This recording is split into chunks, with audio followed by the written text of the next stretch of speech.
Welcome to another edition of Incubator Insider. I've collected these babies today and I want to show you how we set them up. Here's our typical configuration for young. We've got the water dish, a couple of little brown paper towels, a meat tray, another meat tray back on the hot spot. So what we do is we put 6 babies per box. Oh, here you see that we have the feed dish. This is Vionate.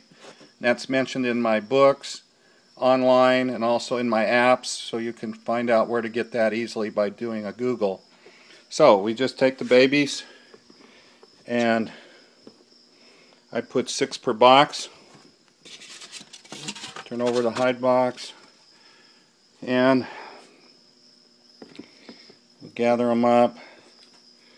3 more. Okay.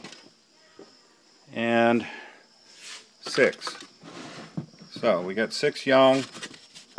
Now we're going to do a little bit of water here, and we let this spill in the front. This, by capillary action, the rest of the paper towel gets wet. That wetness doesn't bother them. They're going to shed their skin within 48 hours, and then on the 3rd day we start placing mealworms in this dish. Full-size mealworms we've used for over 30 years with no problems. So N for normal, and today's date, 6 babies, and that's how we go. So here's all of these are babies, and all this down here.